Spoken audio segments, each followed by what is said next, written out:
आपण आता bye bye करूयात. मला जायचं ऑफिसला आणि तिला आहे आज सुट्टी. कसं वाटतंय मग आता?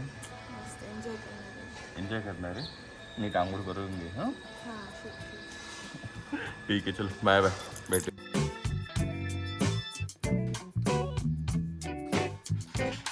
मी घरातून निघालो आणि पेट्रोल पंपवर गेलो आणि पेट्रोल पंपवर जाऊन बघतो तर काय एवढी गर्दी. अरे बाप रे, कोणी कोणाशी भांडतंय, कोणी मागं पुढं गाडी करतंय. मी मस्त की गोड गोड बोलून पुढे निघून गेलो आणि पेट्रोल टाकून ऑफिसला गेलो. Hello guys, good morning.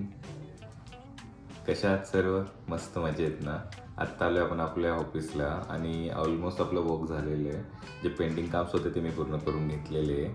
आता टाईम होता तर म्हटलं चल बघूयात काय करताय सर्व, कसं चाललंय. मग आपले पहिले 3 ब्लॉग आवडलेत ना तुम्हाला? कसे काय त्यात सजेशन असतील तर नक्की आम्हाला कमेंट्समध्ये सांगा.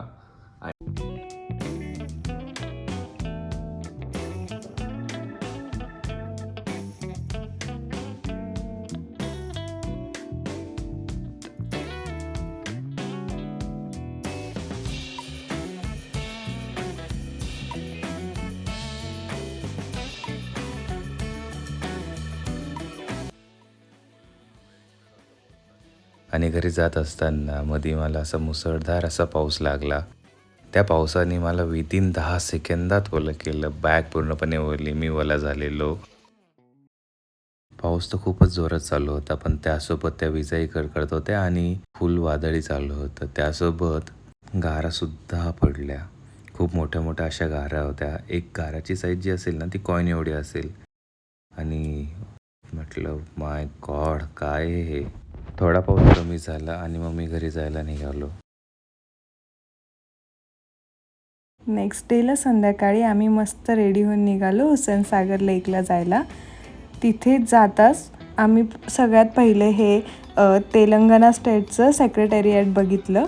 ते अतिशय सुंदर असं कॉम्प्लेक्स आणि सुंदर अशी डिझाईन होती त्याची. ते बघून इतकं मनमोहक वाटत होतं आणि त्याच्या एक्झॅक्ट बॅकसाईडला सनसेट दिसत होता. तर ते कॅप्चर करताना खरंच खूप छान वाटत होतं आणि मनालाही खूप शांत असं वाटत होतं. मग तसंच आम्ही ते बघत बघत पुढे पार्किंगसाठी जागा शोधत शोधत गेलो. एका साईडला हुसेनसागरचा व्ह्यू आणि एका साईडला सेक्रेटरिएटचा व्ह्यू, दोघंही अगदी मनमोहक असं दृश्य होतं ते.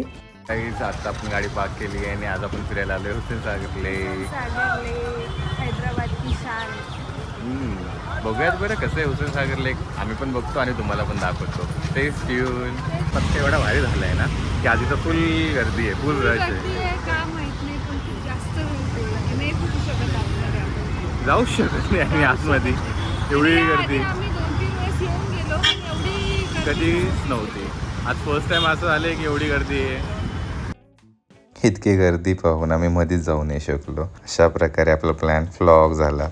आणि मग आम्ही असंच बाहेरचे काही स्पॉट्स इकडे तिकडे बघत बघत मस्त पाणीपुरी खात असा आमचा फ्लॉप झालेला प्लॅन परत मस्त आनंदी करण्याचा प्रयत्न केला.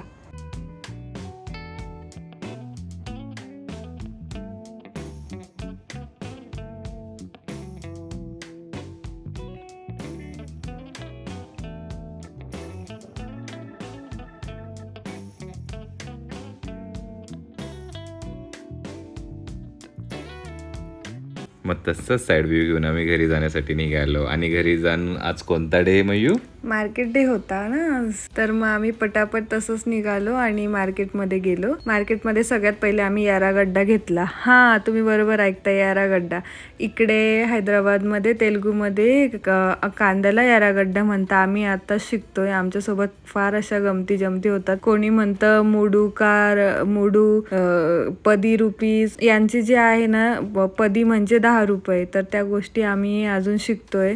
आबई का मुडू, दोंडा काया, चिकुड काया, जसं आम्हालाही समजेल तसं आम्ही तुमच्यासोबत ते शेअर करू. आणि अशा प्रकारे आम्हाला जे जे लागत होतं ते आम्ही असंच घेतलं. हे आमचे सगळ्यात मार्केटमधला बेस्ट पार्ट म्हणजे हे अंकल, हे आमचे फेवरेट अंकल आहेत. आम्ही नेहमी यांच्याकडनं कॉर्न घेतो because quality is very best. आणि आता तर ते आम्हाला बघताच याबाई के मुडू कॉर्न देऊन टाकतात, म्हणजे 50ला 3. कसं असतं ना, माणूस हा इथून तिथून एकच, भाषा कळो ना कळो, पण आपलेपणा हा इथून तिथून माणसांमध्ये आहे.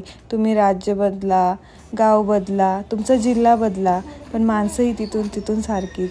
जिव्हाळा आणि प्रेम आपण दुसऱ्यांना दिलं की दुसरेही आपल्याला देतात. खरंय, Life is unpredictable. Just go with the flow. Do subscribe, guys. Like and share and comment.